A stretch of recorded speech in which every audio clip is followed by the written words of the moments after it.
सत्संग सत्य का समावेश। सत्संगी सदा अपने हृदय से सत्य बोलता है। सत्संग शब्दों में परिवर्तित वह रोमांचक यथार्थता है जो श्रोताओं और पाठकों दोनों की चेतना पूर्ण रूप से जागृत करने की असीमित क्षमता रखता है। सत्संग भक्ति का वह अंग है जो इस देश में आदिकाल से धार्मिक परंपराओं का सबसे आदरणीय और अभिन्न अंग रहा है। सत्संग में वक्ता अपना प्रवचन सब श्रोताओं के सम्मुख रखता है। जैसे यहाँ के प्रसंग में अपने अनुभव लिखता है। प्राकृतिक संवेदना और ध्यान से पढ़े अथवा सुने हुए सत्संग से सब में विश्वास की उत्पत्ति होती है। जिस प्रकार अणु विद्युत संचारित करते हैं उसी प्रकार सत्संग से श्रद्धा एवं निष्ठा का प्रसार होता है। सत्संग के यह अनुभव संशय और विश्वास के मध्य खड़े हुए जनसमूह के लिए है। सत्संग से जैसा हमने गुरुजी से सीखा है, पाठक और लेखक दोनों को ही आशीष मिलता है। प्रत्येक व्यथित व्यक्ति के जीवन में नए मोड़ के साथ आशा की ज्योति जलाने की संभावना रखता है। हर खंड में एक अनोखा अनुबंध, प्रतिज्ञा एवं सत्य का संसार है। गुरुजी की उपस्थिति से हम उनकी छाया में हैं। उनके प्रकाश की तीव्रता के सम्मुख ब्रह्मांड के समस्त सूर्यों का सम्मिलित तेज भी शामिल धूमिल है।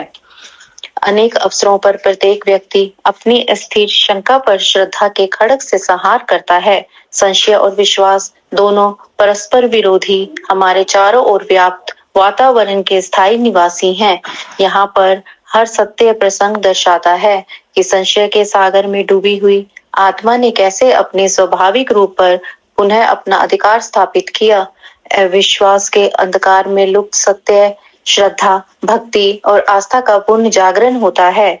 इसी सच्चाई को हम गुरुजी से जानते हैं और उन्हें अन्य नामों से पुकारा है। सब उतने ही प्रिय और प्रेममय हैं।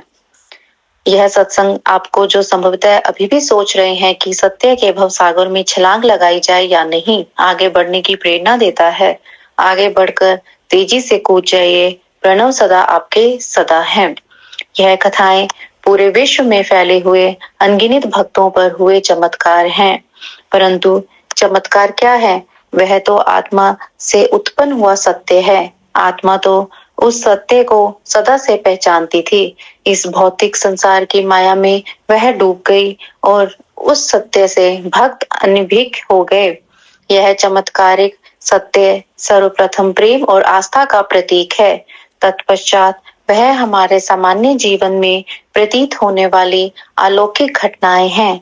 इन कथाओं के पात्र गुरुजी के असंख्य भक्त अपने उन अनुभवों का वर्णन कर रहे हैं जिन्होंने उन्हें पूर्णतः पराजित, विदिल और आतंकित किया। उनको आहत निसहाय कर अपनी सीमाएं नापने पर विवश किया, भावना परीक्षण किया, रक्षा कवचों को शक्त विषित कर दिया।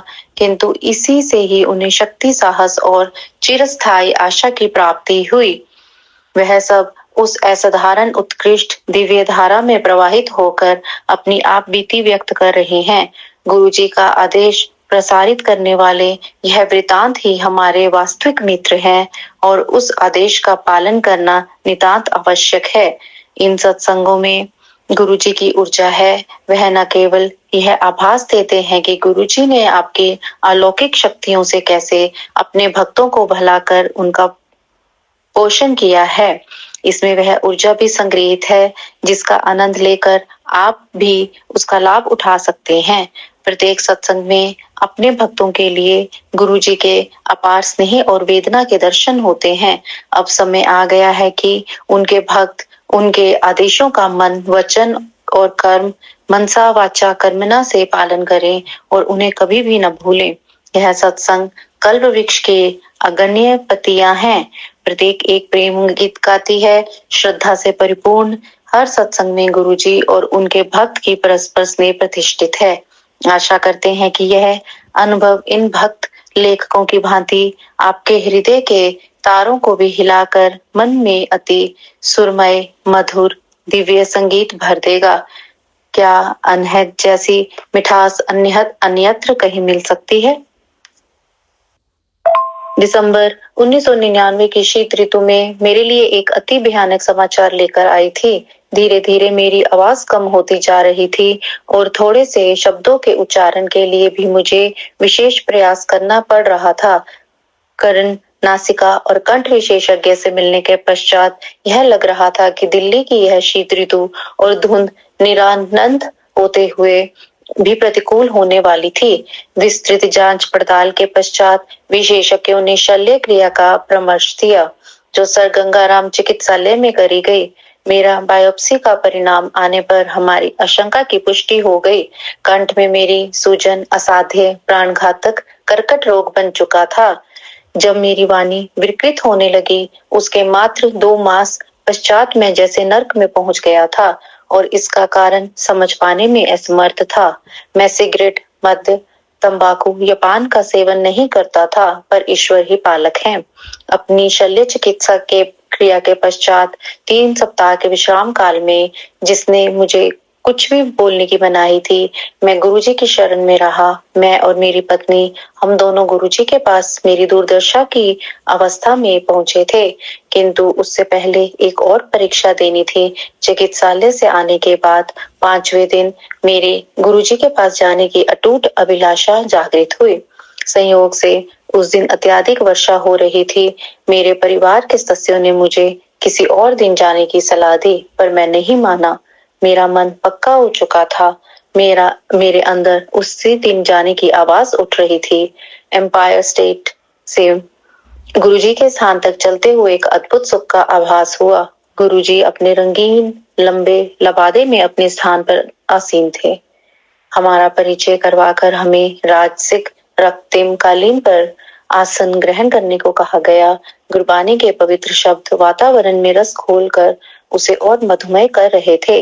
एक स्नेहमय किंतु ओजस्वी ऊर्जा पूरे कमरे में फैली हुई थी। कुछ समय पश्चात चाय प्रसाद वितरित हुआ। उसके एकदम बाद गुरुजी ने हमें बुलाया और मेरी घबराई हुई पत्नी को कहा, जा, तेरे हस्बैंड नो 50% ठीक कर देता, टेस्ट फिर करा लें। उस समय वह विश्वास करना सरल नहीं था कि वह असाध्य रोग ठीक हो गया था, पर हमने गुरुजी की सलाह मानी। बायोप्सी की शेष 4 स्लाइड में से 2 एम्स में दी और 2 मुंबई स्थित टाटा संस्थान में भेजी। 1 सप्ताह पश्चात परिणाम आने पर हम पुनः एम्पायर स्टेट गए। हमारे प्रवेश करते ही गुरुजी मुस्कुराए और बोले, क्यों डॉक्टर कंफ्यूज हो गए? यह तथ्य था। दोनों संस्थानों से आए निष्कर्षों ने मुझे स्वस्थ घोषित किया था। प्रथम चमत्कार हो चुका था। उसके पश्चात चिकित्साओं ने रोग लक्षण प्रयोगशाला के निर्णयों की अवहेलना न कर उपचार पूरा कराने को कहा। मैंने निश्चय कर लिया था, अब कोई भी उपचार गुरुजी के कथन अनुसार ही होगा। आगे वह हुआ। गुरुजी ने मुझे मिर्ची से भरा हुआ लंगर खाने को कहा।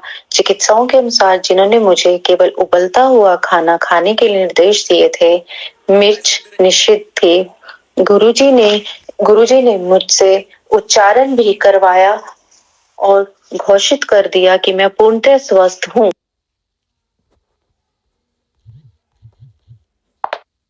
गुरुजी के परामर्श पर मैं विकृत चिकित्सा करवाता रहा, परंतु मुझ पर कोई दुष्प्रभाव नहीं पड़ा। मुझे कभी कोई उबकाई नहीं हुई। मेरा हीमोग्लोबिन सदा सामान्य से ऊपर रहा। एकमात्र औषधि, यदि इसे ऐसा कह सके, तो गुरुजी द्वारा अभिमंत्रित ताम्र लोटे से जल भरकर पीने की रही।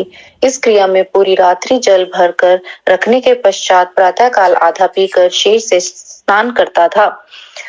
इस अति साधारण क्रिया पद्धति से मैं पूर्ण स्वस्थ हो गया। नवजीवन के लिए मेरा ऐसा चमत्कारिक परिवर्तन रहा है, यह सिद्ध करने के लिए मेरी 2 बेटियां और पत्नी हैं। धन्य है गुरुजी। अचलपाल, दिल्ली।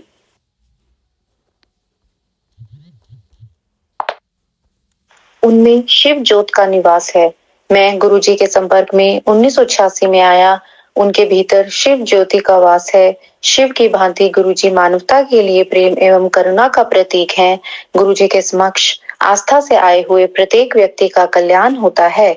पूजनीय गुरुजी अपने अनुयायियों को परमात्मा का संदेश देते हैं। उनके अनुसार ईश्वर एक है, मनुष्य की जाति, रंग, भेद, धर्म आदि का कोई महत्व नहीं है, सब एक समान है, सब उसी एक देव परिवार के सदस्य हैं। वह मानवता से प्रेम और जरूरतमंद की सहायता करने का संदेश देते थे। इनमें दिव्य शक्तियां हैं और वह सर्वज्ञाता हैं। उन्हें भूत, वर्तमान और भविष्य सबका ज्ञान है।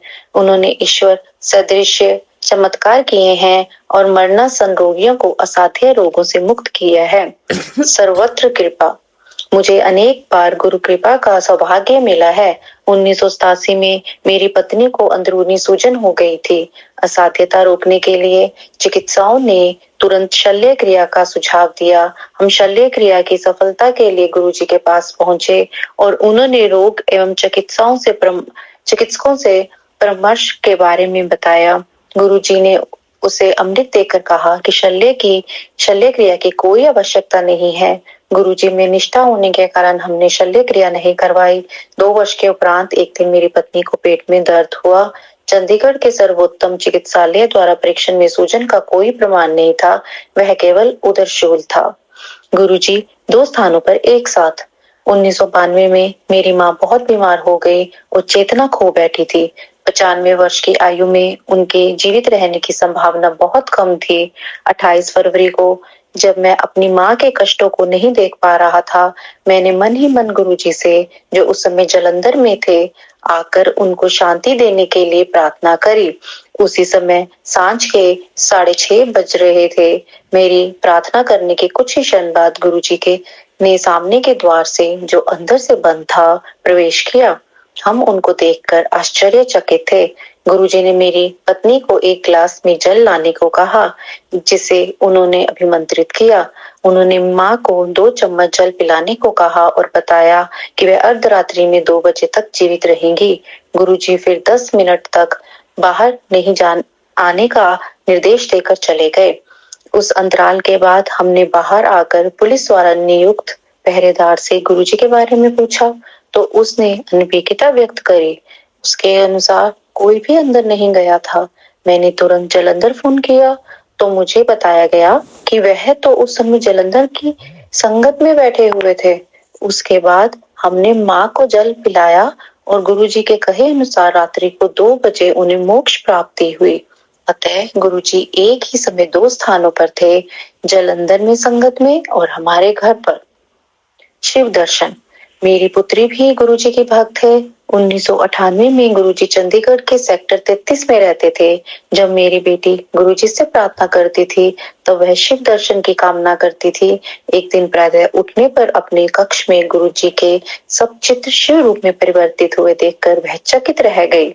अतिथि कक्ष में प्रवेश करने पर उसने कालीन पर शिव को गुरुजी के चित्र के निकट बैठे हुए देखा। उस समय उसने हमें दर्शन देने के समाचार नहीं सुनाए। संध्या को हम गुरुजी के दर्शन के लिए गए।